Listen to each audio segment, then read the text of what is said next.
Hi ಸ್ನೇಹಿತರೆ, ಎಲ್ಲರಿಗೂ ನಮಸ್ಕಾರ. ಎಲ್ಲರೂ ಚೆನ್ನಾಗಿದ್ದೀರಾ ಅಂತ ಭಾವಿಸುತ್ತೇನೆ. ಬನ್ನಿ ಇವತ್ತಿನ ಪ್ರೊಫೈಲ್ ಬಗ್ಗೆ ನೋಡೋಣ. ಇವರ ವೈಯಕ್ತಿಕ ಪರಿಚಯ ಬಂದು ಹೆಸರು ಶಿಲ್ಪ, ವಯಸ್ಸು 29 ವರ್ಷ ತುಂಬಿದೆ. ವಿದ್ಯಾಭ್ಯಾಸ SSLC ವರೆಗೆ ಓದಿರುತ್ತಾರೆ. ವೈವಾಹಿಕ ಸ್ಥಿತಿ ವಿಧವೆಯಾಗಿ 2 ವರ್ಷಗಳೇ ಕಳೆದಿವೆ. ಮಕ್ಕಳು ಇಲ್ಲ. ವೃತ್ತಿ ಮನೆ ಕೆಲಸ, ಹೋಟೆಲ್ಗಳಲ್ಲಿ ಪಾರ್ಟ್ ಟೈಮ್ ಕೆಲಸ. ಗುಣ ಶಾಂತ ಸ್ವಭಾವ, ಕೆಲಸದ ಆಸಕ್ತಿ. ಹಾಗೇನೆ ಸ್ನೇಹಿತರೆ, ಇವರ ಹತ್ತಿರ ಇರುವ MG ಹೆಕ್ಟರ್ ಕಾರಿನ ಬಗ್ಗೆನೂ ಫುಲ್ ರಿವ್ಯೂ ಕೊಟ್ಟಿದ್ದಾರೆ. ಇದರ ಬಗ್ಗೆನೂ ಸಂಪೂರ್ಣವಾದ ಡೀಟೇಲ್ಸ್ ಕೊಡ್ತಾ ಹೋಗ್ತೀನಿ, ಸ್ಕಿಪ್ ಮಾಡದೆ ಕೊನೆ ತನಕ ನೋಡಿ.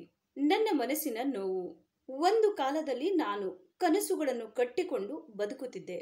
ಜೀವನ ಕಣ್ಮರೆಯಾದರೂ ಕನಸುಗಳು ಜೀವಂತವಾಗಿ ಇದ್ದವು. ಮದುವೆ ನನ್ನ ಬದುಕಿನ ಹೊಸ ಅಧ್ಯಾಯನವಾಗಿತ್ತು. ಅವನು ನನ್ನ ಕೈ ಹಿಡಿದಾಗ ನಾನು ಇಡೀ ಬದುಕು ಅವನಿಗೆ ಸಮರ್ಪಿಸಿಕೊಂಡೆ ಅಂತ ಅರ್ಥ ಮಾಡಿಕೊಂಡೆ.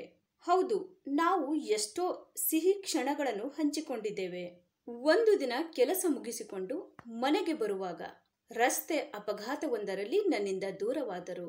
ಹುಡುಗ ಹೀಗಿರಬೇಕು, ಧೂಮಪಾನ ಮದ್ಯಪಾನ ಇಲ್ಲದ ಶುದ್ಧ ವ್ಯಕ್ತಿ ಆಗಿರಬೇಕು. ನನ್ನ ಹಳೆಯ ನೋವನ್ನು ಮರೆಸಿ ನನ್ನೊಂದಿಗೆ ಹೊಸ ಅಧ್ಯಾಯನ ಬರೆಯಲು ಸಿದ್ಧನಾಗಿರುವವನು, ಕೆಲಸ ಮಾಡುವವನು ಆಗಿರಬೇಕು. ಏಕೆಂದರೆ ಜೀವನ ಸರಳವಾದರೂ ಬೆಲೆ ಬಾಳುವುದಾಗಿರಬೇಕು. ನನ್ನ ಕನಸುಗಳಿಗೆ ಬೆನ್ನು ತಿರುವುವನಲ್ಲ, ಬೆನ್ನು ತಟ್ಟುವನಾಗಿರಬೇಕು. ನನ್ನ ಜೊತೆ ಹೆಜ್ಜೆ ಹಾಕುವನಾಗಿರಬೇಕು. ಹಾಗೇನೆ ಸ್ನೇಹಿತರೆ, ಇವರ ಹತ್ತಿರ ಇರುವ 2021 MG ಹೆಕ್ಟರ್ ಶಾರ್ಪ್ 2.0 ಡೀಸೆಲ್ ಕಾರಿನ ರಿವ್ಯೂ ನೋಡೋದಾದ್ರೆ ಒಳಗಿನ ಫೋಟೋಗಳು ಎಲ್ಲ ಈ ತರಹ ಇದೆ ಅಂತ ಹೇಳಿಕೊಂಡಿದ್ದಾರೆ. ಇದರ ಪ್ರೈಸ್ ಬಂದ್ಬಿಟ್ಟು 15,05,000 ಆಗಿರುತ್ತೆ. 2021 ನಲ್ಲಿ ಪರ್ಚೇಸ್ ಮಾಡಿರ್ತಾರೆ. 33,000 ಕಿಲೋಮೀಟರ್ ರನ್ನಿಂಗ್ ಆಗಿರುತ್ತೆ. ಮ್ಯಾನುಫ್ಯಾಕ್ಚರಿಂಗ್ ಇಯರ್ ಬಂದು ಜೂನ್ 2021 ಆಗಿರುತ್ತೆ. ಫ್ಯೂಲ್ ಟೈಪ್ ಬಂದು ಡೀಸೆಲ್ ಆಗಿರುತ್ತೆ. ಟ್ರಾನ್ಸ್ಮಿಷನ್ ಎಲ್ಲ ಕೂಡ ಮ್ಯಾನ್ಯುವಲ್ ಆಗಿರುತ್ತೆ. ನಂಬರ್ ಆಫ್ ಓನರ್ ನೋಡೋದಾದ್ರೆ ಫಸ್ಟ್ ಓನರ್ ಆಗಿರ್ತಾರೆ. ಇನ್ಸೂರೆನ್ಸ್ ನೋಡೋದಾದ್ರೆ ಎಕ್ಸ್ಪೈರ್ ಆಗಿದೆ ಅಂತ ಹೇಳಿಕೊಂಡಿದ್ದಾರೆ.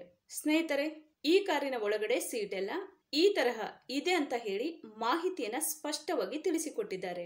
ಹಾಗೇನೆ ಸ್ನೇಹಿತರೆ, ಇಂಜಿನ್ ಮತ್ತು ಟ್ರಾನ್ಸ್ಮಿಷನ್ ನೋಡೋದಾದ್ರೆ ಇಂಜಿನ್ ಬಂದು 1956 cc ಇದೆ ಮತ್ತು 4 ಸಿಲಿಂಡರ್ಸ್ DOHC ಆಗಿರುತ್ತೆ ಅಂತಾನು ಹೇಳಿಕೊಂಡಿದ್ದಾರೆ. ಮತ್ತೆ ಇಂಜಿನ್ ಟೈಪ್ ಬಂದು 2.0 ಟರ್ಬೋ ಚಾರ್ಜ್ಡ್ ಡೀಸೆಲ್ ಇಂಜಿನ್ ಆಗಿರುತ್ತೆ ಅಂತಾನು ಹೇಳಿಕೊಂಡಿದ್ದಾರೆ. ಹಾಗೇನೆ ಮ್ಯಾಕ್ಸಿಮಮ್ ಪವರ್ ನೋಡೋದಾದ್ರೆ 169 BHP ಮತ್ತೆ RPM ಬಂದು 3750 ಅಂತಾನು ಹೇಳಿಕೊಂಡಿದ್ದಾರೆ. ಮತ್ತೆ ಟೋರ್ಕ್ಯೂ ಬಂದು 350 Nm ಆಗಿರುತ್ತೆ.